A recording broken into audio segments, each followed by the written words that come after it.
Hello everyone, today in this video we are going to discuss section 23, 24 and 25 of Indian Contract Act that are related to the consideration. So section 23, 24 and 25. 23 talks about which consideration and objects are lawful. 24 talks about the unlawful object and consideration and 25 talks about कि बिना किसी consideration के भी agreement valid कैसे होता है। ठीक है, कंसिडरेशन है भी नहीं फिर भी वो एग्रीमेंट माना जाएगा। तो एक बार हम फटाफट सारे सेक्शन देखेंगे विद देयर इलस्ट्रेशन। सो सबसे पहले है section 23 that talks about what consideration and objects are lawful, what are not. So the consideration and objects will be lawful.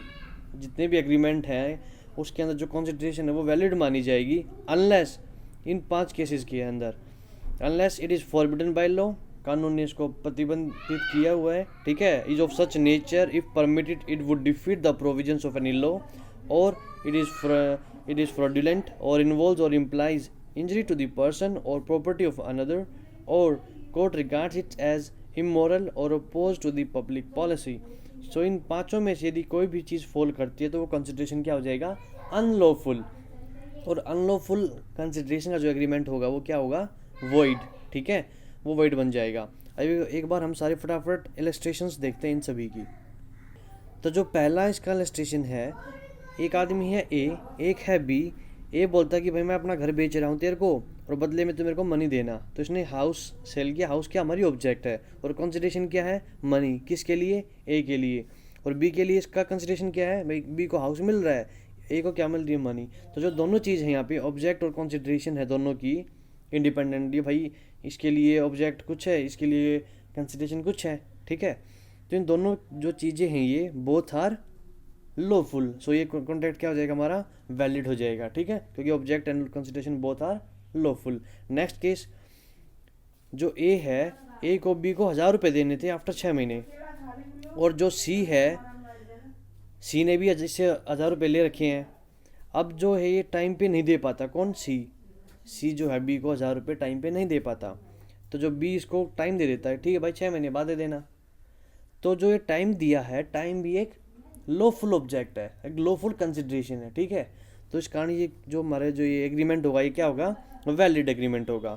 Next third हमारा एग्जाम्पल, ए प्रोमिस करता है बी को शिप के बदले पैसे देने की। कब, यदि जो ये शिप है इसका, जो उसने शिप दिया है बी को, यदि ये शिप क्या हो जाए, रैग्ड, यदि ये ख़त्म हो जाए, डिस्ट्रॉय हो जाए, तो ये उसको प्रॉमिस कर दिया कि भाई ये शिप तेरी यात्रा के दौरान ये टूट जाता है तो जो भी शिप का जो मनी होगा I will give you.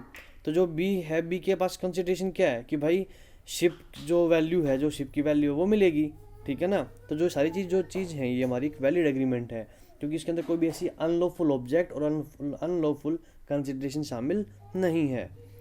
Next point fourth, A promise करता है टू रेज बी चाइल्ड, उसका सारा खर्चा उठाता है।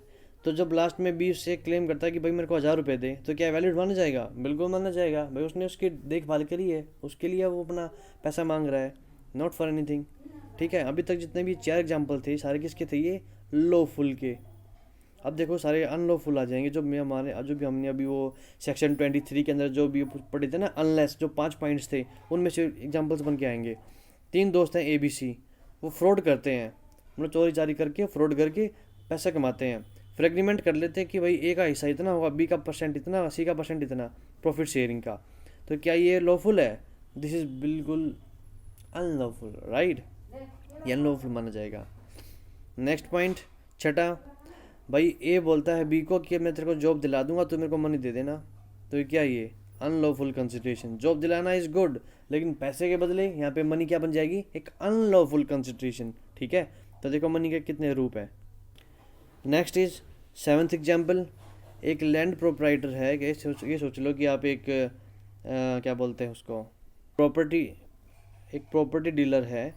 ठीक है, इसको पीडी मान लेते, प्रॉपर्टी डीलर जिसका एजेंट है ए। अब A without the consent of PD किसी दूसरे बंदे बी को उसकी धरती बेच देता है, लीज पे दे देता है, मतलब रेंट पे चढ़ा देता है विदाउट हिज परमिशन। तो ये क्या है, ये फ्रॉड बाय कंसीलमेंट है। ठीक है ना, भाई फ्रॉड कर दिया इसने, विदाउट हिज कंसेंट ये कैसे बेच सकता है, उसकी लीज मतलब उसकी प्रॉपर्टी को कैसे लीज पे दे सकता है। तो मतलब जब तक ये मालिक नहीं आएगा, how he is authorised, he is not authorised, तो ये क्या हो जाएगा, अनलॉफुल माना जाएगा ये कंसिडरेशन। ठीक है, अभी नेक्स्ट है, एक है ए, एक है B. B without any claim ये बोलता है कि मैं तेरे खिलाफ चोरी के केस डाल दूंगा, इसके बदले तू मेरे को पैसा दे। तो क्या ये लॉफुल है? नहीं, क्योंकि इसके पास कोई क्लेम ही नहीं है। हाउ ही कैन डू, सही बात है ना भाई, बिना किसी चोरी किए यदि कोई वकील मेरे को ये बोल देता है कि मेरे को रुपए दे देना तो भाई तेरे खिलाफ केस ठोक दूंगा, तो ये नहीं कर सकता भाई, क्योंकि कोई क्लेम है ही नहीं। Without any claim he can not do, unlawful object हो जाएगा ये, he can not prosecute me, right. Next, A अपना घर बेचता है लेजिस्लेटिव लॉ के अकॉर्डिंग, कोई लॉ हुआ किसी एरिया के अंदर, तो वहाँ पे जो लॉ है उस लॉ के अंदर अकॉर्डिंग ही इज़ ऑक्शनिंग या बेच रहा है, जैसे भी कुछ भी लगा देते हैं कि वो अपना घर बेच रहा है।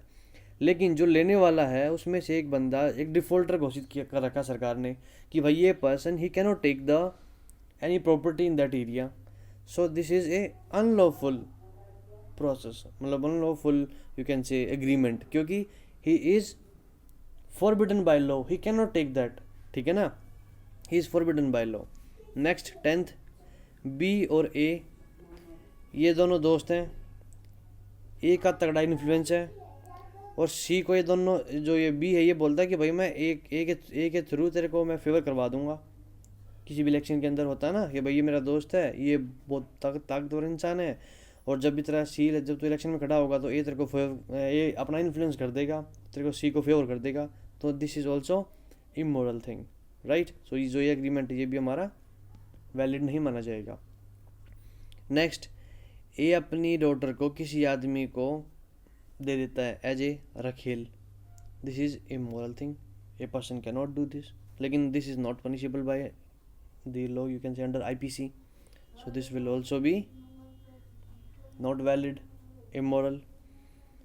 तो ये 11 हमने एग्जाम्पल्स देखे हैं, इलस्ट्रेशन जो मेरे सेक्शन 23 के अंदर डिफाइन है, which objects and consideration are lawful unless, यदि ये जो 4-5 चीज़ हमने पढ़ रहे थे अभी तक, कौन कौन सी थी 4-5 चीज़ें, ये एक बार रिविजन कर लेते हैं। फॉरबिडन बाय लॉ, नेचर जो उसका नेचर है वो डिफीट करता है provisions of law, if it is done by fraudulent, और it involves injury to the person property of another, or court regard it as immoral or opposed to the public policy. Now section 24 which talks about the unlawful objects. अब देखते हैं, A employed in bees farm, B जो है Indigo की खेती भी करता है, साथ साथ कुछ इलीगल ट्रेड भी करता है, ठीक है, और जब इसको पैसा देता है तो दोनों काम के पैसे देता है, वेतन खा पे रखा हुआ नहीं, तो एम्प्लॉयर है इसका, इसने एम्प्लॉय किया है इसको, ठीक है। तो जो ये इसको जो पैसे मिलेंगे वो दोनों काम के लिए मिल रहे हैं, लीगल प्लस इलीगल। सो जो ये एग्रीमेंट हुआ इन दोनों के बीच में, दिस विल बी वॉइड। क्यों? क्योंकि जो ये इलीगल ट्रेड है इसके कारण ही कैन नॉट क्लेम कि मेरी तनख्वाह नहीं दी, ठीक है ना। तो इसलिए यदि आपकी ऑब्जेक्ट ही अनलॉफुल है तो वो हमारा एग्रीमेंट क्या हो जाएगा, वॉइड हो जाएगा, ठीक है। अब देखते हैं हम सेक्शन 25, इसको मैं जूम कर लेता हूँ। Section 25 talks about agreement without consideration is valid in these 3 conditions. तो जो पहला बोलता है, यदि आपने नेचुरल लव के अकाउंट पर आपने कोई भी चीज़ राइटिंग प्लस रजिस्टर करा ली है, कोई डॉक्यूमेंट विदाउट इवन कंसिडरेशन, फिर भी आपका एग्रीमेंट माना जाएगा, वैलिड माना जाएगा। जैसे एक बाप है, मतलब डी मान लेते हैं, चलो इसको हम एफ मान लेते हैं, एफ फॉर फादर, ठीक है। एक है फादर, उसका है सन, तो जो उसकी प्रॉपर्टी उतर रही है, फादर को क्या मिल रहा है, कुछ भी नहीं, इसका तो सारा जिंदगी कमाई इसको जा रही है। तो जो ये जा रही है वो बोलते हैं ना कि जो हमारी रसीद होती है उसके ऊपर लिखा जाता है कि ये so and so so and so, मैं सारी प्रॉपर्टीज़ के नाम कर रहा हूँ। तो उसने जो प्रॉपर्टी उतरी है तो वो कैसी हुई है, वो रजिस्टर हुई है ना, और लिखित में भी है ना, और नेचुरल लॉ में भी दी गई है। तो जो ये कंसिडरेशन ये कैसी मानी जाएगी, वैलिड मानी जाएगी। जो भी प्रॉपर्टी आपने उतार के दे दी है तो वो कैसी मानी जाएगी, वैलिड, ठीक है। तो इसमें तीन चार चीज़ इंपॉर्टेंट होती हैं। कौन कौन सी? नेचुरल लॉ के अकाउंट पे रिटर्न होना चाहिए और रजिस्टर्ड होना चाहिए, ठीक है। नेक्स्ट, वॉलेंटरली डन या फिर एक्टेड फॉर द प्रोमिजर। अब कोई बंदा ए है, उसका पर्स गुम हो गया, ठीक है, उसका पर्स गुम हो गया, उसके अंदर 5,000 रुपये थे या प्लस डॉक्यूमेंट्स थे इंपॉर्टेंट, उसके कुछ कार्ड वार्ड थे। अब किसी आदमी बी को पर्स मिल गया और वॉलेंटरली उसने पर्स उठाया और उसको जाके दे दिया कि भाई आपका पर्स गिर गया था। तो अब ए बोलता है कि ठीक है भाई, इसके अंदर मेरे बहुत इंपॉर्टेंट डॉक्यूमेंट्स थे और मैं अब आपको 500 रुपये इनाम देता हूँ। क्या ये अब कॉन्ट्रैक्ट में आ गए? बिल्कुल आ गए, ठीक है, अब ये बिल्कुल कॉन्ट्रैक्ट में आ गए हैं। यदि वॉलेंटरली एक्ट किया गया है फॉर प्रोमिजर, तब ये कॉन्ट्रैक्ट जो एग्रीमेंट हुआ ये वैलिड माना जाएगा, ठीक है। Next is acknowledgement. एक्नॉलेजमेंट क्या होता है? एक्नॉलेजमेंट में देखो, एग्जांपल देता हूँ मैं आपको। दो आदमी हैं, एक आदमी है ए, एक है बी। अब ए ने बी को 1,000 रुपये दिए थे।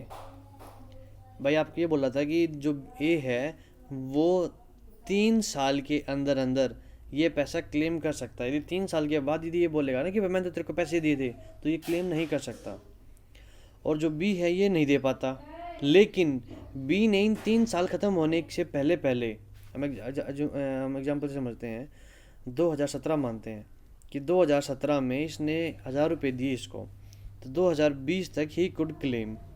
लेकिन दिसंबर 2020 में इस बी ने, जब ये 3 साल ख़त्म होने वाले थे, उससे पहले एक एक्नॉलेजमेंट लेटर साइन कर दिया। एक लेटर पे लिख के दे दिया कि हाँ मैंने बी से ए से 1,000 रुपये लिए थे और मैं उसके रुपये दूंगा। अब ये बेशक 3 साल पूरे हो जाएं, अब ये जो ए है, ए इसके ऊपर दावा ठोक सकता है, ठीक है ना। तो इम्पोर्टेंट पॉइंट समझ में आया यहाँ पे क्या है कि 3 साल के अंदर अंदर तो ये इसको इससे मनी ले सकता है। यदि 3 साल पूरे हो जाते हैं, 2020 पार हो जाता है, तो जो ए है, ए कैन नॉट क्लेम। लेकिन जो बी है ये राइटिंग में एक्नॉलेजमेंट डाल देता है कि हाँ मैंने ए से रुपए लिए थे। उस केस में जो ए है, ए से 1,000 रुपये क्लेम कर सकता है। ये हमारा सेक्शन 25।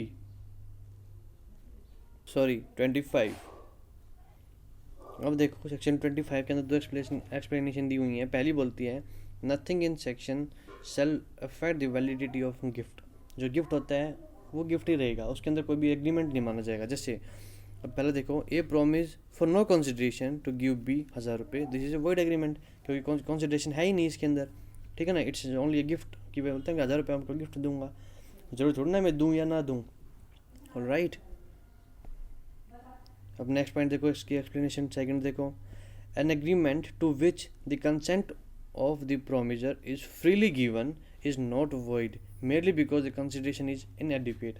हमने ये लास्ट क्लास में भी डिस्कस किया था कि एक बंदा ए है, वो बी को कोई महंगी चीज़, लेट सपोज कोई 1 लाख की चीज़ है, भाई 1 लाख की चीज़ वो उसको क्या बोलते हैं 1,000 रुपये में दे देता है। तो ये देखा जाता है जब ये इसको 1,000 रुपये में वो चीज़ दे रहा है, क्या इसकी जो कंसेंट है वो फ्री है या नहीं। यदि फ्री है तो क्या माना जाएगा, वैलिड, और यदि फ्री नहीं है तो एग्रीमेंट वैलिड नहीं माना जाएगा, ठीक बात है। अब देखो इसका illustration B, A for natural love affection promise to give his son B 1,000 रुपये, A put promise to B into writing and registered, so it's a contract, अभी हमने डिस्कस किया। Next, A find B's purse give to him, B promise to pay him 50 रुपये, ये भी contract माना जाएगा क्योंकि इसने प्रॉमिस कर दिया उसको। Next, A support B's infant and B promise to pay the expenses in doing so, this is also contract. भाई ए ने जो बी के बच्चे को पाला है तो इसका बोलता है कि ठीक है भाई तूने मेरे बच्चे को पाला है तो मैं तेरे को पैसा दूंगा, बिल्कुल एग्रीमेंट है क्योंकि लॉफुल ऑब्जेक्ट है, सब कुछ ठीक है इसके अंदर, कोई ऐसा चीज़ नहीं है। उसने जो चीज़ करी उसने अपनी वॉलेंटरली की है, लेकिन वो इसने बोल दिया कि मैं दूंगा तेरे को, then they have been entered into the contract. Next, A ऋणी है बी का 1,000 रुपये का, but the debt is barred by limitation act. मैंने अभी बताया ना, बाय लिमिटेशन एक्ट में जो टाइम पीरियड था कि आप 3 साल के अंदर अंदर ही आप उसको क्लेम कर सकते हो। यदि आप 3 साल के अंदर क्लेम करने से चूक गए then you can not claim it, right.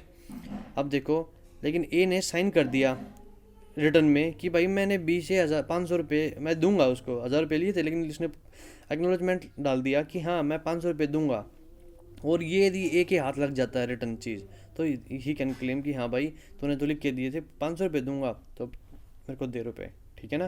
तो ये हो गया एक्नोलेजमेंट वाला, तो हमारा सेक्शन 25 पार्ट जो 3 था वो, राइट। अब next point, A agrees to sell his horse of 1,000 रुपये 10 रुपये में, कि अपना घोड़ा 10 रुपये में बेच रहा है। अब यहाँ पे एक चीज़ देखी जाती है कि ए की जो कंसेंट है वो फ्री थी या नहीं थी, बेशक जो कंसिडरेशन है वो कितनी ही इनएडिक्वेट क्यों ना हो। एक बात याद रखना, इनएडिक्वेट में के अंदर जो कंसेंट है प्रोमीजर की वो देखी जाती है, वो कंसेंट फ्री थी या फ्री नहीं थी। If it is not free then it's a invalid, ठीक है, इनवैलिड हो जाएगा। और यदि फ्री कंसेंट है then it's a valid consideration, sorry valid agreement. Next, the A agrees to sell horse of 1,000 रुपये to 10 रुपये for 10 रुपये. A denies that his consent was not free. वो डिनाई कर देता है कि फ्री नहीं थी, तो इस केस में वो वैलिड नहीं माना जाएगा।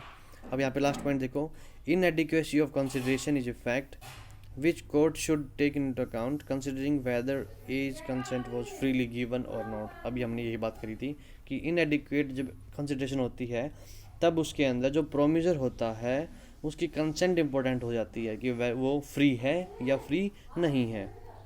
तो हमने एक बार सारे सेक्शन रिवाइज कर लिए हैं फटाफट। ये हमारा सेक्शन 24 है जिसको हमने अभी डिस्कस कर लिया था अपने नोट्स के through. 24, agreement void if consideration and objects unlawful in the part के अंदर, ठीक है ना, इंपॉर्टेंट है, बताया था ना इंडिगो वाले के अंदर कि वो दोनों चीज़ करता है, इंडिगो की फार्मिंग भी करता है और इलीगल ट्रेड भी करता है। जब वो उसके पैसे इसको देगा तो ही कैन नॉट क्लेम, क्योंकि वो सम पार्ट वाज इलीगल, ठीक है ना। तो इस केस में क्या बन जाएगा, एग्रीमेंट आपका वॉइड एग्रीमेंट बन जाएगा, ठीक है। सो इस वीडियो में इतना ही है। In the next video we will be discussing the case laws. 4-5 case है इसके अंदर, 5 केस हैं, all the 5 case we will discuss, कि हम फिर उसमें हम ये फिट करेंगे कि कहाँ पे ये सेक्शन फिट हो रहा है, कहाँ पे ये सेक्शन फिट हो रहा है, ठीक है ना। तो हम मिलते हैं नेक्स्ट वीडियो में। Till then take care, bye bye.